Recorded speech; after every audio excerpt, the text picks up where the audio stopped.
The year was 2050 BCE, approximately. In southern Egypt, King Intef I was dead. His reign had been short, just 5 years or so, but he was accomplished. Under Intef's leadership, the soldiers of Waset, Thebes or Luxor, had pushed northward against their neighbors. They had fought the servants of the royal kingdom and brought major towns like Iyunet or Dendera into the fold. They had seized control of the desert roads, leaving inscriptions on cliffs to mark their attack. And finally, they had defeated their neighbors, the overlords of Gebtu or Koptos. The Thebans had surrounded Gebtu, seizing land and towns to the north and south, isolating their enemy. Then they had moved in for the kill, possibly destroying the town called Ushenshen, modern Kozam, and expelling the enemy from this region. As the dust settled on these conflicts and on Intef's reign, the southern kingdom, quote-unquote, had doubled its territory. However, they still had a long way to go before achieving ultimate victory. The capture of Gebtu and Iyunet meant that the Thebans controlled half of the Kenna Bend, the great eastward extension of the Nile River. But the other half of the bend still belonged mostly to the northern kingdom, the House of Keti. The northern defenses were now precarious because the Thebans also controlled the desert roads. That gave them multiple avenues to move against their foe and threaten northern towns. They would do that very shortly, but the assault would take time, and it wouldn't be easy. At this point, I think we can say that Egypt was in a state of civil war. At least 2 kingdoms claimed authority over the Nile Valley. The old 2 lands, or Tawi, which make up a unified Egypt, those were separated, and they were in direct conflict with one another. There was no ruler who could legitimately claim to be the monarch of both North and South. But each side wanted that power. In the north, the House of Keti continued to send representatives, like the overlords of Gebtu upriver, and officials loyal to the House of Keti used titles like Overseer of the South or Imira Shemau, suggesting that, at least politically, the northern kings still claimed authority over both the 2 lands. In the south, well, the actions of Intef I suggest a man also aiming for supreme victory. When Intef became the leader of Waset, he was simply a great overlord of the district, the Kheri Tep Aya, often translated as nomarch. But then he had promoted himself to the rank of Great Overlord of the South, claiming authority over the entire southern half of the country. Finally, he had taken on the rank and names of a king, calling himself the Sa-Ra Inni Itef, the son of Ra, Intef. This self-made king had broken every boundary in terms of rank and title, and his aggression against northern representatives suggests a man who wanted to win it all. He didn't achieve it. Intef I died after a relatively short reign, maybe as short as 5 years, depending how you read the sources. But while Intef had local success in the region of Waset and his neighbors, the task of expanding and conquering the south fully, that would fall to his successors, and they would take the civil war flag and run with it. So, around 2050 BCE, a new king took power in Waset. Confusingly, this ruler is also named Ini Itef, or one who brings his father. We call him Intef II, and he was probably the brother of Intef I. Scholars guess that because the father of Intef I, a man named Montuhotep, appears on monuments with the title Id Netcheru, that is, Father of the Gods, plural. The title itself is common enough, but it usually appears in the singular. The fact that Montuhotep is described as the father of multiple gods suggests that 2 of his sons became rulers. that is, living deities. It is a weak point of evidence, and we need more information to really confirm the family tree. But it's a starting point. To distinguish himself from his predecessor/brother, Intef II added a special element to his public identity. His cartouche, the container with his royal name, looks almost identical to that of Intef I, but it includes one extra symbol, a sort of elongated oval with a spiky protrusion at one end. This symbol, which is a stylized pillar or column, is pronounced Aya, and it can mean great or possibly elder.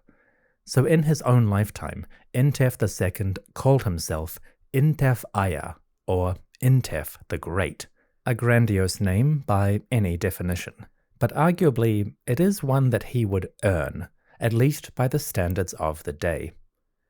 Compared to his northern rivals in the House of Keti and his predecessors since the end of the Old Kingdom, Intef II is a remarkably well-attested and accomplished ruler. He never ruled the whole of Egypt, spoilers, but he achieved things that wealthier and more legitimate kings had not. Today, we probably know more about Intef II than any other king of the First Intermediate Period, with one exception, whom we'll meet later. The reign of Intef has produced numerous records for people living in his kingdom and working in his government. Suffice to say, compared to our recent run of rulers, Intef II is something much closer to the grandeur of the past. Compared to his predecessors, Intef II is well attested in monuments. They appear throughout southern Egypt, and we'll introduce some of them in the next chapter. But there is one that I'd like to mention before we resume our narrative. It's a monument erected in the king's home city, that is Waset, Thebes or Luxor, and it's part of a temple that started small but would eventually grow into the largest religious complex on earth. In 2024, Intef II is the earliest known king to build a monument at Karnak. If you go to the Luxor Museum, not far from Karnak Temple, you'll find a stone pillar. It's in the main gallery when you enter the exhibition. The pillar is small, about 1.5 meters high. The column probably belonged to a shrine or a small temple erected on the site of Karnak. Unfortunately, the column is broken at the bottom, so we are missing part of the inscription. But the surviving glyphs include the king's name, Intef the Great, and a mention of the local deity. It says, quote, "For Amun-Ra, the Lord of the Sky, the protector of the two lands, made by his praised one, his beloved, the king of southern and northern Egypt, the son of Ra, Intef the Great, born of Neferu. He made it," the column, "as his monument for this god." End quote. Notably, Intef II calls himself the Nesut Biti, the king of southern and northern Egypt. A bold claim considering the limits of his dominion, but it speaks to Intef's ambition and his piety for a god who might help him achieve those things. In this text, Amun-Ra is called the Lord of the Sky and Protector of the Two Lands. He doesn't have the title King of the Gods. That would come later, many generations after Intef, as the god rose to a more national prominence. Around 2050 BCE, Amun-Ra was still a local deity, powerful and respectable, but not quite the royal figure he would become. This column is significant because it is currently the oldest discovered piece at the Temple of Karnak. The sanctuary of Amun-Ra is one of Egypt's most famous monuments, but it wasn't always a major shrine. There may have been a small structure here during the Old Kingdom, but if there was, it is long destroyed or buried beneath later monuments. Archaeologists may find this early temple in future excavations, but at the moment, Intef II is the first monarch recorded at Karnak, which is noteworthy by itself. Even if he did nothing else with his life, this stone column would be enough to put Intef in the history books. But Intef did do more. Picking up where his brother left off, the new king of Waset continued the expansion of their territory. Soon, the burgeoning civil war flared up once more. At the beginning of Intef's reign, the kingdom of Waset, or Thebes, was still relatively small. Based on surviving monuments and inscriptions, the Thebans controlled a local section of the Nile Valley. They ruled Waset itself and neighboring towns like Jebaline. They also ruled Gebtu, or Koptos, Eunet, Dendera, and the districts attached to those cities. To the east and west, Theban soldiers patrolled the desert roads, called the Narrow Doors of the South, or Ra-a-Gau Shemau. These roads led to the oases and trade routes in the west, and the copper mines and Red Sea coast in the east. The roads were valuable and well worth the manpower and resources it took to control them. You can imagine archers and infantry making their way along rocky paths. Accompanied by hunting dogs, they would seek out travelers to waylay or inspect them, drive away any rival warriors, and generally police the vast expanse of Egypt's Red Land. All of this gave Waset a strong position, but it was a regional position. They were not yet able to conquer territory further north, at least not with the resources currently available. So it appears that Intef II and his followers did not immediately strike downriver. Instead, they turned their attention south. Upriver from Waset, there were three major districts, or nomes. These districts were called Neken, or Shrine District, Wetches Her, the Throne of Horus, and Ta Seti, the Land of the Bow. Each of these districts had recently come under the authority of Intef, the overlord of Neken, who unified the southern provinces into a cohesive political state. But now Intef was dead, and his sons failed to maintain his kingdom. Shortly after his passing, maybe 5 or 10 years, Intef's realm fell to the kingdom of Waset. Unfortunately, we don't know how this happened, whether it was a military conquest, a diplomatic alliance, or simply an economic union. The Thebans took control of the southern districts somehow, and we have records that describe their rule, their organization of the region, but the actual victory does not survive in current records. We do have artifacts and evidence for the Thebans administering the south, including monuments that they erected to commemorate their rule. We'll come back to that in the next episode. For now, let's keep our eyes on the military aspect, the expansion of the Theban realm, and the conflict unfolding with the north.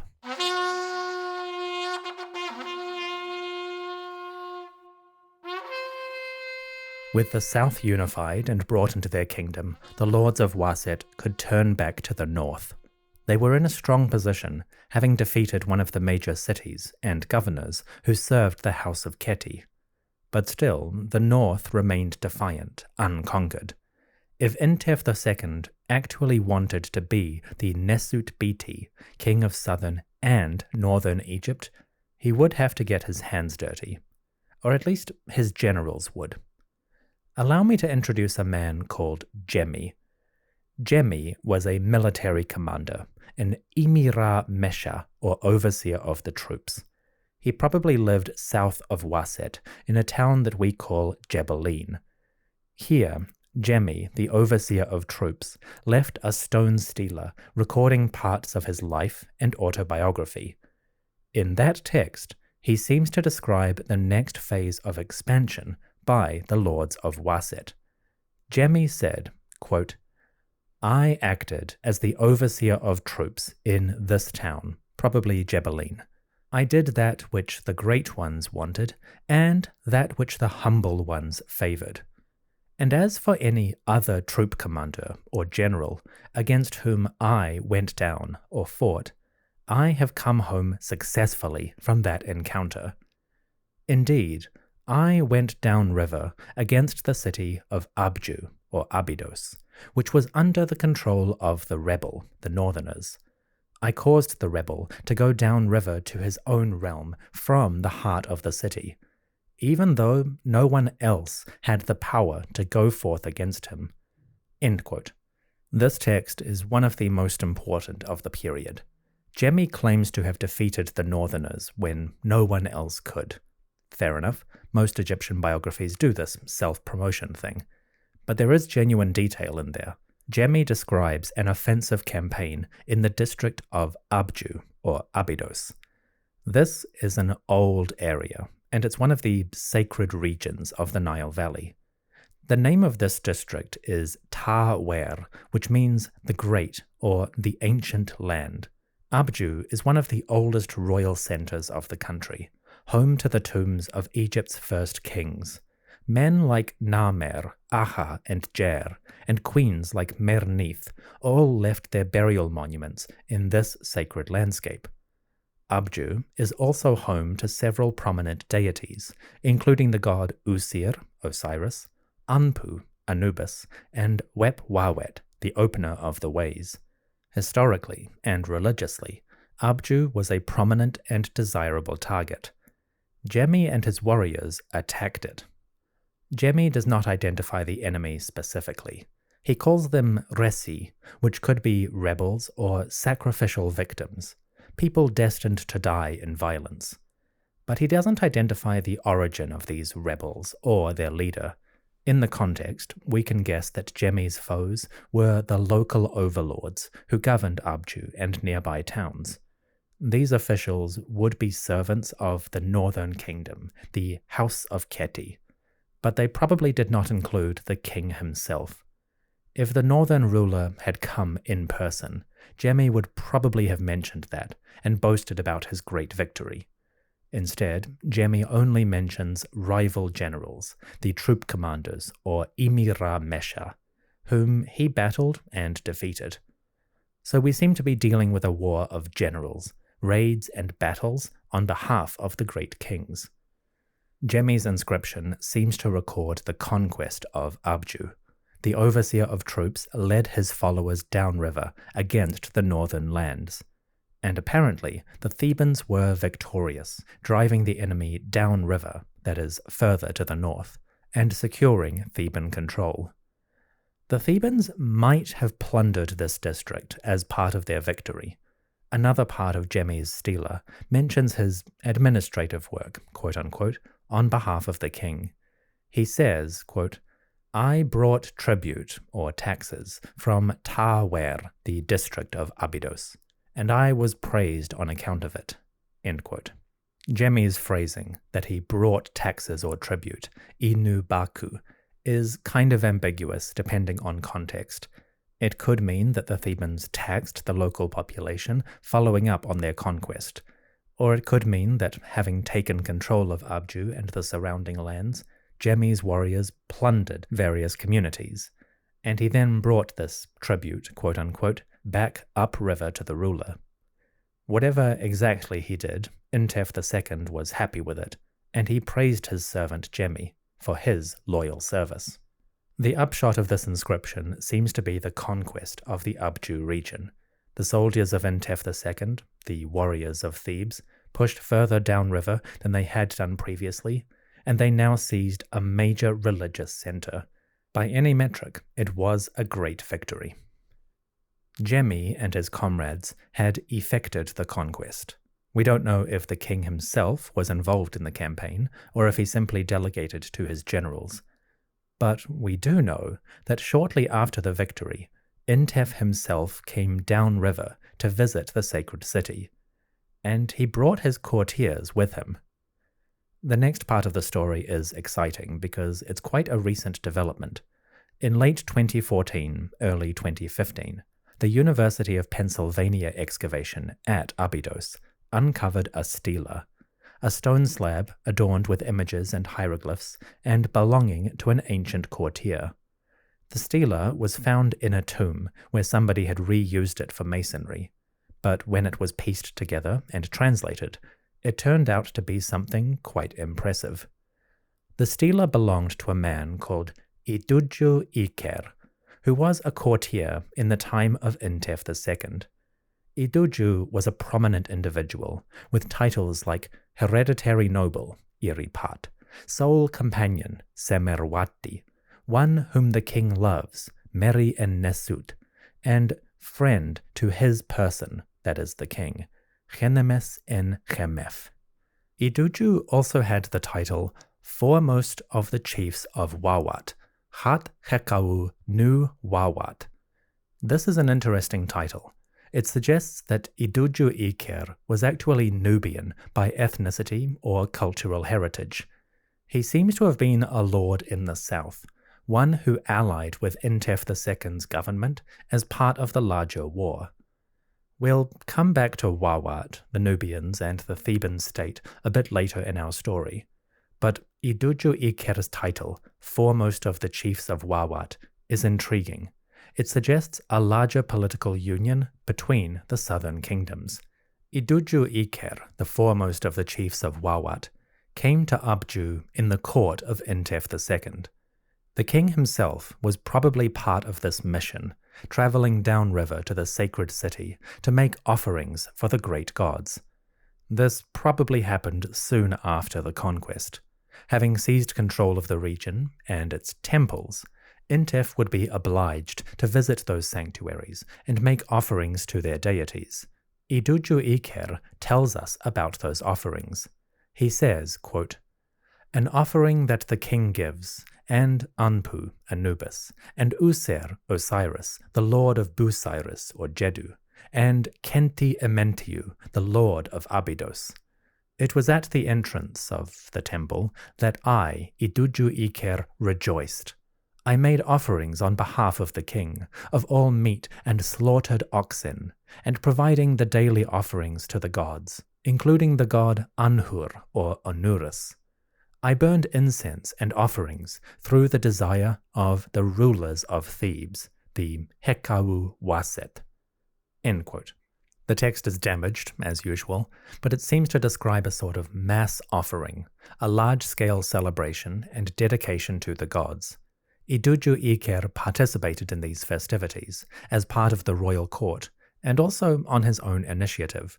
He made offerings for the gods on behalf of the ruler, and he contributed to their daily funds. We can make an educated guess where these rituals might have taken place. Around 2050 BCE, the major temple of Abju was probably the sanctuary of Kenti Ementiu, the foremost of Westerners.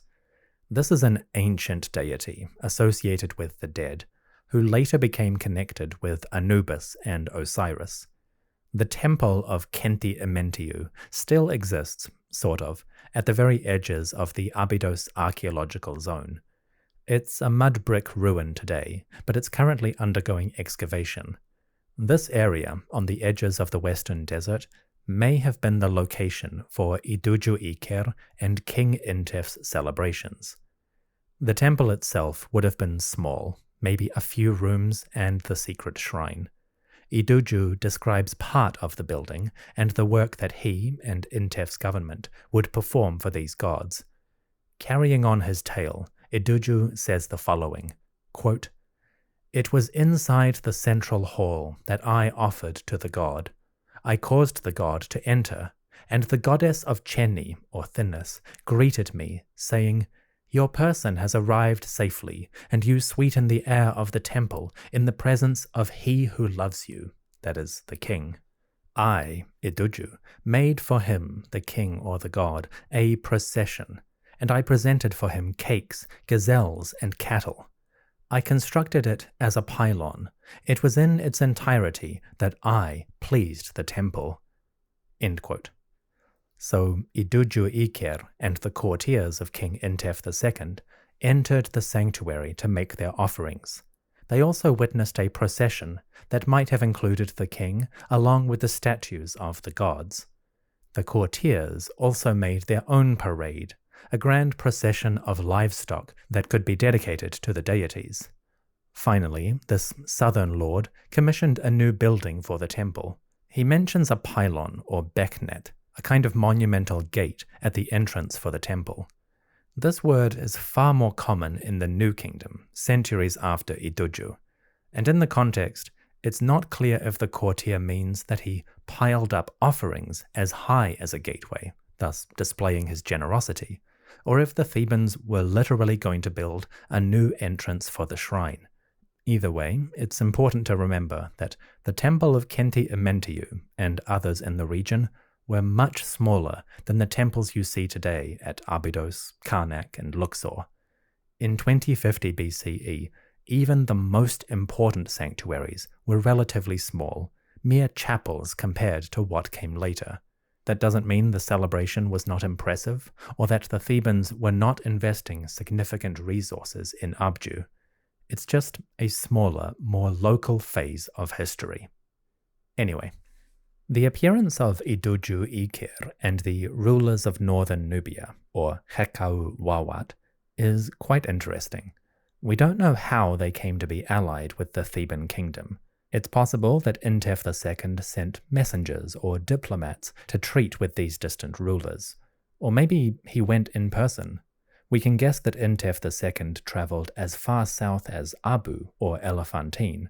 It's entirely possible that he went further in order to recruit soldiers and allies from those southern districts. We'll come back to the tale of Iduju Ikir and the Nubians, quote-unquote, in a future episode. These people played a significant and remarkably well-documented part in the conflict of the First Intermediate Period. We need to do a bit more storytelling and table setting before we can explore that fully. But remember the tale of Iduju Ikir, foremost of the rulers of Wawat, ally of King Intef II and member of his court, and representative of the ruler at the great festivals of Abju. It's a fascinating tale, only recently discovered, but one that hints at a much larger history.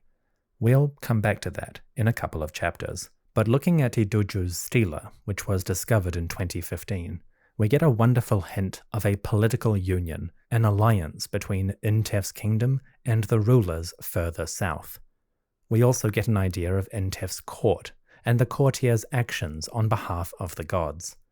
And we get a picture of Abju, Abydos, thriving with new royal offerings and enjoying a moment of festivity. The southern warlords, the servants of Intef II, had achieved a great victory, and they celebrated it before the gods. Alas, things were not so simple. The northerners had retreated in the face of Theban aggression, but they would be back, and the conquest of Abju was just one small step in the ongoing struggle. Pretty soon, the conflict between north and south would explode into a period of savage fights. The battle for Abju was over. The battle for Tawer was about to begin.